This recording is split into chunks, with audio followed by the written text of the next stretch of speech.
When you struggle with high functioning anxiety, you might struggle with things such as people pleasing, difficulty saying no, a fear of failure, struggling with self doubt and overthinking. And the thing is that a lot of these struggles actually come from insecurity and a lack of confidence. And it's something that you can change. In this episode, I'll be sharing my 5 tips for how to increase your confidence when you struggle with high functioning anxiety. Welcome back, and welcome if you're a first-time listener. I help high achievers overcome high-functioning anxiety so they can finally stop overthinking everything. Thanks so much for tuning in. There's nothing wrong with you for struggling with insecurity and a lack of confidence. When you've had past difficult experiences where you have experienced failure, maybe judgment from others, or comparing yourself to others, or feeling like it's never good enough, then this can result in feelings of insecurity. But the good news is that insecurity is not a reflection of who you are as a person, but it's a reflection of your beliefs and the way that you speak to yourself or your self-talk. And the good news is that these are things that can be changed with awareness, consistency, and patience. And that's what I'm going to talk about in today's episode. And here's the thing, when you struggle with high functioning anxiety, it can make this even more difficult.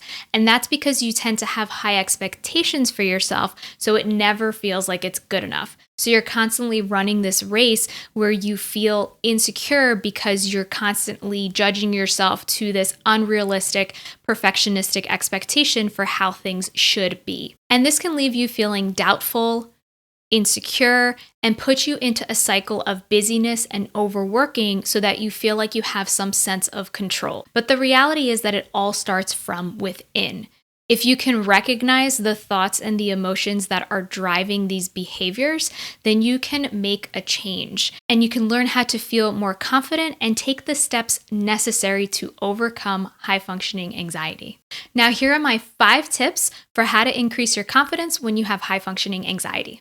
Tip number 1 is to catch yourself in those moments where you're feeling insecure, doubtful of yourself, or putting yourself down. The thing is that your voice is the number 1 voice that you're going to hear in your life and in your head, of course. So that's why it's so important to be aware of the way that you speak to yourself. If you're constantly harsh to yourself and critical to yourself, then this is going to have an impact on the way that you feel. And it's going to result in you feeling more insecure, even though this may not be reflective of reality. So you may have thoughts, doubts, and fears that you aren't good enough, and you're going to feel that way internally, regardless of how you actually are. And this is going to have a negative impact on your confidence levels. Awareness is the first step to creating any positive change. So start with just catching yourself.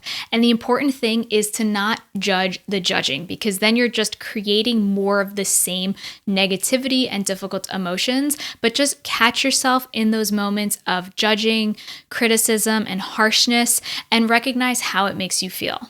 Tip number 2 is to limit any triggers that result in you to feel more insecure and maybe result in a feeling of comparing yourself to others. So for me, this is limiting the amount of time on Instagram, because regardless of how much I'm doing, when I see other entrepreneurs or coaches or business owners on there and they're putting out all the stuff that they're doing, it sometimes results in me feeling like I'm not doing enough. And even though this isn't the case, I like to limit the amount of time I spend on Instagram so that I'm not triggering those negative thoughts within myself, because I know that's a personal trigger for me.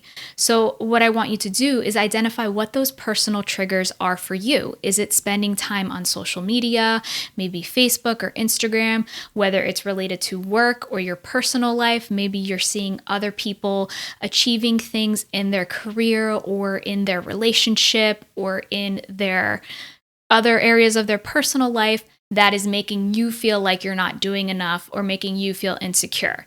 And this doesn't mean that you have to completely isolate yourself from the world, but it's just recognizing the things that trigger you personally and being intentional with the things that you do choose to expose yourself to. I want to take a quick break to talk about the sponsor for this episode, which is my beginner's guide to overcome high functioning anxiety.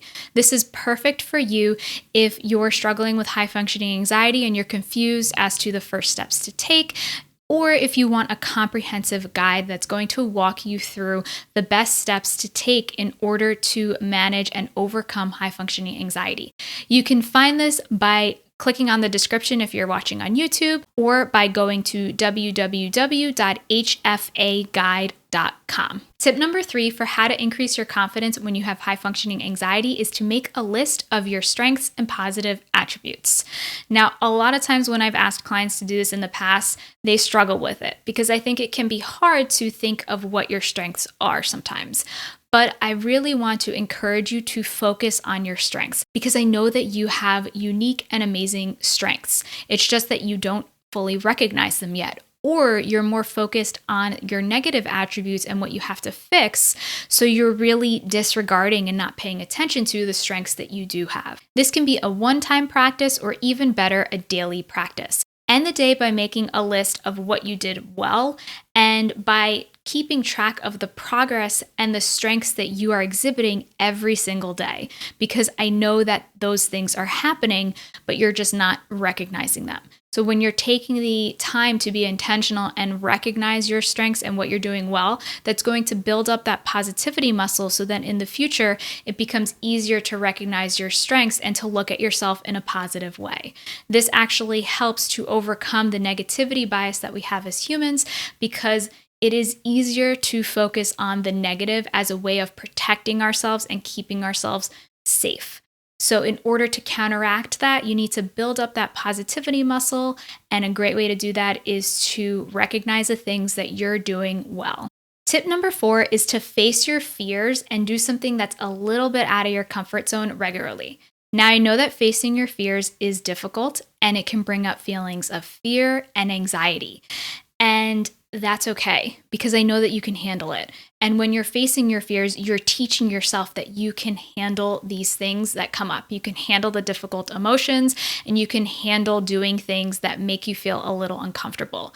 And this is one of the number one ways to increase those feelings of confidence when you have high functioning anxiety. So that's why it's really important to just start with baby steps if it feels like too much, and do something that is going to be a little bit uncomfortable, a little bit scary, but something that you can do. And you, even if it's not doing it perfectly, like even if it's doing it messy and just taking action and doing something, putting it out there, whatever it is, so that you're able to prove to yourself you can handle it.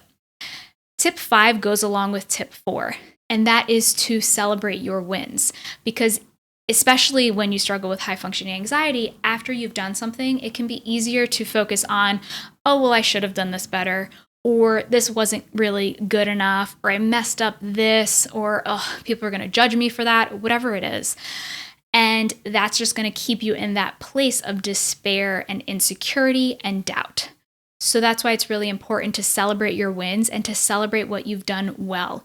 Even if it's just the act of doing something that made you feel uncomfortable, that's amazing. And that's doing something that you hadn't been able to do in the past, or you were too scared to do in the past. So make sure that you're taking the time to acknowledge, recognize, and celebrate your wins and the small steps of progress that you are taking every single day, because that is how you build momentum and that is how you work towards overcoming high functioning anxiety. Now, at this point, you learn my 5 tips for how to increase your confidence when you have high functioning anxiety. What I want you to do is practice these tips regularly. Things don't change unless you put them into action. So make a plan, maybe go back, write down some of the tips, and start practicing them over the next few days and weeks and see what kind of difference you notice. And if you're a high achiever and you're interested in diving deeper and working with me to get accountability and support to help you reach your goals while decreasing overwhelm, overthinking, and self-doubt while maximizing your potential, then you can learn more about working with me one-to-one at calmlycoping.com/coaching. While you wait for next week's episode, I have other episodes about decreasing anxiety, adopting a healthy mindset, and managing your time and energy. So make sure you watch these videos as well. And thanks so much for tuning in today. And until next time, be calm.